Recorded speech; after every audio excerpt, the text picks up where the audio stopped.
Hey everyone, we are back with another episode of What's Brewing, where I am sitting down with Michael Williams for another interview here at What's Brewing. But before we get into this video, let's roll that beautiful B-roll.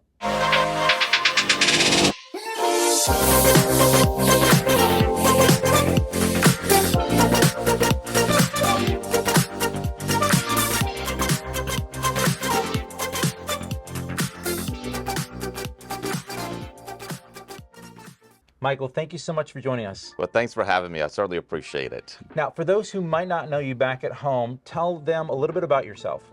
Well, I'm a Baton Rouge boy. I grew up in Baton Rouge until 1991 when we moved. My wife and I, after college, moved to Lafayette. It was one of the spare of the moment things. She had the job. I had no job. And it was a kind of a life decision that it was a new place and a new life, and we were ready to take it on. Wow. So where are you working now? Where did you land?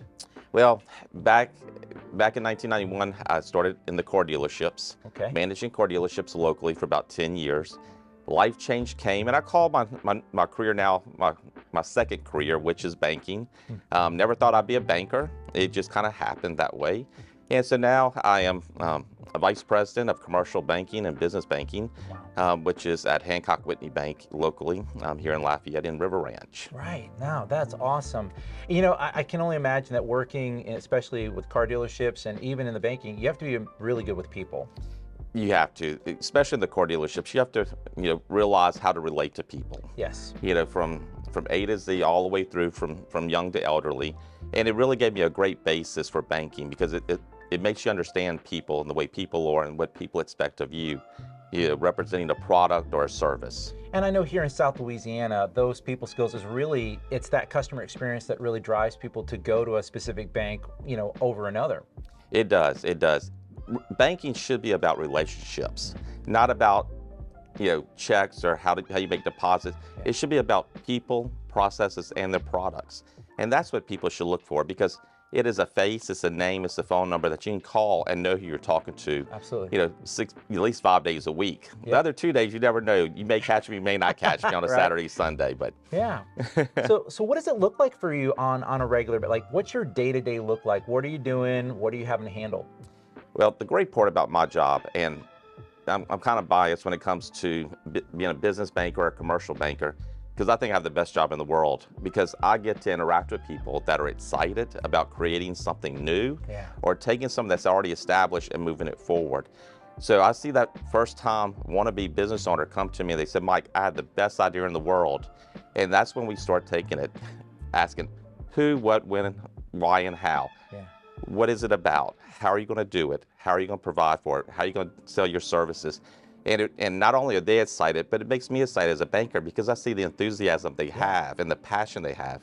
And it drives my passion because I know I could basically help them.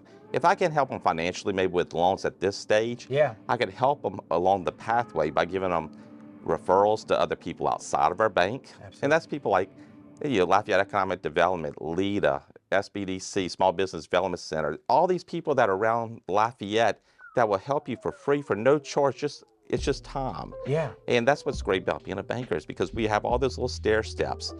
May not be the stair steps we want to take originally, but they eventually come back around to us with the client. So really, you're helping, I don't want to make it sound super magical, but you are making, to a degree, dreams happen. People come to you with a dream. Yes. And you're helping them to foster it, nurture it, and sometimes figure out the reality of a dream, which isn't always what they thought it was when they came up with it. It's certainly right. And it's funny that you brought that up today while I was driving here. I kept thinking about, I make dreams happen. But at the same time, too, it's not me. It's everybody that we're surrounded with. Yeah. And that's what I keep, thinking about. It's like they bring a dream to me. I want to help foster that dream as well. But there's so many integral parts of people within our community that also correspond in that circle that they have to be within. And that's the banker, that's their lawyer, that's their CPA, that's the nonprofits that will provide them help, the small business development centers, those types of people that all come together and then foster that business from an idea to reality. And then hopefully our citizens will support that business. Yep. at the end of the day. Which is really what you're doing is economic development is really community developing or supporting or investing in a business by shopping with them and doing business with them. And it's really hard to start a business.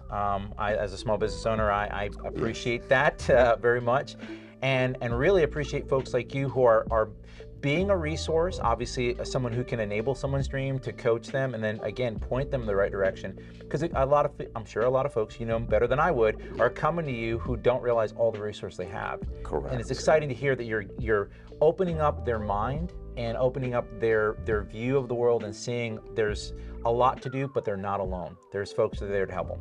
That's exactly right. I believe a lot of people in business sometimes believe they are alone. Yeah. Because it's just the burden of life. It's the burden of having a family, children, maybe an outside job, maybe a job that you have that you're trying to create after hours to hopefully maybe become a full-time job one day in a business that you're creating. As a fellow business owner here in Lafayette for the last 23 years, I also feel the same way. Yeah. I tell everybody when they enter my office in River Ranch, I'm a banker. I'm a banker between 8 o'clock in the morning and 5 o'clock in the afternoon. Even though the banking job never stops 7 days a week, at 501, I also have to think about my businesses that I own. Yep. So at 501, my blind business, which is called Factory Direct Blinds and Shutters, we've been having for 23 years. I am in the same shoes as the other person that's on the other side of my desk, because I go through all the trials and tribulations that they go through. I go through all the ups and downs, trying to figure out, did I do it right? Am I advertising correctly? Yes. Do I have the right product for the right location for the right area?